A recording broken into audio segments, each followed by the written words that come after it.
यत्र यत्र रघुनाथ कीर्तनम तत्र तत्र कृतमस्तकांजलिं बाष्पवारि परिपूर्णलोचनं मारुतिं नमामि। प्रभु श्री राम जब गुरुकुल पढ़ करके लौट रहे थे, चारों भाई, तो सबसे आगे हाथी पर बैठ करके चल रहे थे गुरुदेव वशिष्ठ। वापस आ रहे हैं अयोध्या। उनके पीछे स्वर्ण रजित और मणियों से मंडित एक रथ, उस पर विराजमान चक्रवर्ती सम्राट राजा दशरथ, और सबसे पीछे एक बड़ा रथ है जिसमें चारों भाई बैठे। गाजे बाजे बज रहे हैं महाराज, बड़ा सुंदर वर्णन है। राघव पधार रहे हैं वापस। सावधान सावधान घोष किया जा रहा है। तब दर्शनार्थियों की सभा में सब खड़े हैं। वहीं पर खड़ा था जिसको बाद में निषाद राज गुह कहा गया, वो गुह भी खड़े थे। एक प्रकार से वन्य जातीय मानव हैं तो इतनी श्रेष्ठता उनको नहीं दी जाती थी, लेकिन उनके हृदय में श्री राघव के लिए बड़ा प्रेम।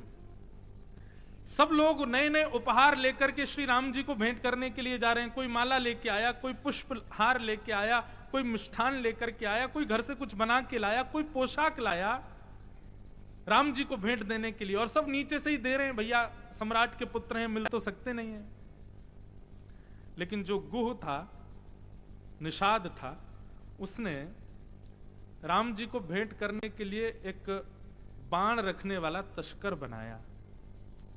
सुंदर सुंदर छोटी छोटी झाड़ों से, सीखों से एक सुंदर तस्कर बनाया और उसको पुष्पों से सजाया, उसको बढ़िया सुंदर, अब जितना वन्य में सामग्री मिल जाती है उन सामग्रियों से उसको सुंदर सजा करके तैयार किया। खड़े थे भीड़ में निषाद। इतने में ही हाथी गए, गुरुजी बैठ करके जा रहे हैं, चक्रवर्ती सम्राट जा रहे हैं, और सबसे पीछे विशाल एक रथ पर राम जी, भरत, लक्ष्मण, शत्रुघ्न चारों भाई आ रहे हैं। राम जी का शीलता स्वभाव वो ऐसा है कि उस पर कौन न्योछावर नहीं होता। जैसे ही रघुनाथ जी को देखा तो सब लोग जय जयकार में उपमाएं दे रहे थे। रघुकुल कमल दिवाकर, कौशल्यानंदन, दशरथ नंदन, अवध राज, आदि आदि सब उपमाएं लगा रहे थे नाम के आगे। जैसे आजकल महात्माओं को लगा श्री श्री 1008 आदि आदि लगाते हैं ना, ऐसे उपमाएं लगा रहे थे सब लोग। लेकिन निषाद बोला, अरे देखो मेरे राम आ गए, अरे देखो मेरे राघव आ गए, अरे देखो मेरे रघुवीर आ गए। कोई उपमाएं नहीं लगाई। और जब बिना उपमाओं के राम जी का नाम बोला गया तो जितने भी लोग वहां खड़े थे वो सब उस पर रोषित हुए। क्या बोलते हो? अरे स्वच्छंद अकेला नाम बोल रहे हो, जानते हो कौन है मैं? सब लोगों को अनुचित लगा होगा, लेकिन रथ में बैठे राम जी उपमाएं सुनकर के नेत्र बंद कर रहे थे। लेकिन जैसे सुना कोई कह रहा मेरे राम आ गए, तुरंत राम जी के नेत्र खुल गए। बोले ये कौन है जो बिना उपमाओं की मुझे इतनी प्रियता से पुकार रहा है? बंधुओं क्षमा कीजिएगा, जब नाम के आगे अनेक उपमाएं आ जाती ना तो दूरी बन जाती है। ये कौन है? डीएम साहब है, तो फिर लग ही जाता है इनके लिए सोफा लगाओ, अलग बैठाओ। ये कौन है? बोले हमारे यहाँ के विधायक जी हैं, ओ ऊपर बैठाओ। ये कौन है? बोले फलाने। जो भी उपमाएं लगा दो तो फिर एक वो श्रेष्ठता अलग की। और ये कौन है? अरे महाराज जी ये हमारा मित्र है। भाई यहाँ पे बैठ जा, यहीं बैठ जा, एक ही थाली में भोजन लगा दो, मित्र है ना। उपमाएं नष्ट होते ही सन्निकटता बढ़ जाती है। इसलिए मैं कभी कभी अपनी कथा में भी कहा कहता हूं, हमारे ब्रज का तो यही भाव है, भगवान को भगवान नहीं अपनो लाला मानो, अपनो सखा मानो।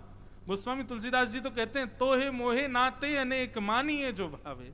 नाता बनाओ तो सही, उपमाएं जाते ही सन्निकटता बढ़ जाती है।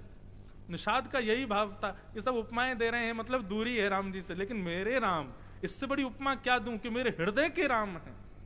इससे बड़ी उपमा और क्या दूं मैं? जैसे ही सुना मेरे राम शब्द सुनते ही राम जी ने उसकी ओर देखा।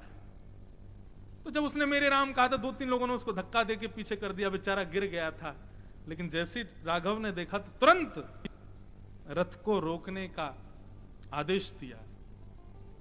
चक्रवर्ती सम्राट ने पीछे मुड़ करके देखा दशरथ जी ने, तो राम जी दूर से इशारा करके आज्ञा लेते हैं, पिताजी मेरे बड़े अभिन्न मित्र मुझसे मिलने के लिए खड़े हैं, मैं मिल लूं? दशरथ जी बोले, चक्रवर्ती सम्राट के पुत्र हो राघव, मित्रता अपने समकक्ष के लोगों से की जाती है। ये बात सुनकर के राम जी को बिल्कुल अच्छा नहीं लगा, लेकिन राम जी के नेत्रों में ही ऐसी गंभीरता है कि चाहे पिता दशरथ हो, चाहे गुरु वशिष्ठ हो, यदि वे भी कोई अनुचित कृत्य करते हैं तो श्री राम जी के केवल नेत्र देखने मात्र से समझ जाते हैं।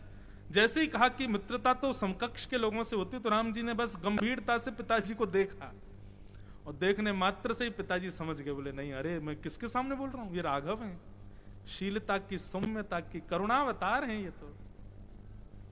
तुरंत दशरथ जी ने आज्ञा दी, बोले जाओ मिलो। रथ रोक करके राम जी नीचे उतरे और उतर करके निषाद को अपने हृदय से लगाया। हृदय से लगा करके उनके द्वारा प्रदत्त उस तस्कर को जैसे ही राघव जी को दिया, बड़ी पोशाक दी थी लोगों ने, बड़े बड़े सामग्रियां दी थी, लेकिन राम जी कहते हैं आज अयोध्या के भवन में प्रवेश करते समय पोशाक क्या पहनूंगा मुझे नहीं पता, लेकिन हाँ तस्कर यही धारण करूंगा जो निषाद लेके आया है, इसी में ही बाणों को लेकर के जाऊंगा। लेकिन अब यहां पर एक बात आती है कि पिता की आज्ञा का उल्लंघन किया, और राम जी मर्यादा पुरुषोत्तम है, पिता की आज्ञा मानते हैं। पिता की आज्ञा के आ गई तो 14 वर्ष वन में चले गए, आदि आदि सब बातें हुई। और आज यहाँ पिताजी ने एक बार कहा कि भाई समकक्ष के लोगों से मित्रता करो। अब चाहे पितावाणी है, कैसे भी हो माननी तो चाहिए, राम जी इसके प्रदेता हैं, फिर क्यों इन्होंने आज्ञा का उल्लंघन किया? तो राम जी को जब पता चला कि आज्ञा का उल्लंघन हो चुका है, हमने पिता की आज्ञा ना मान करके तब भी निषाद को हृदय से लगाया, तो मित्रता समकक्ष के लोगों से होनी चाहिए, तो अब इसको समकक्ष बना दिया जाए। पिताजी निषाद को वन का राजा बना दो, तो ये भी राजा हम भी राजा, फिर समकक्ष की मित्रता हो जाएगी।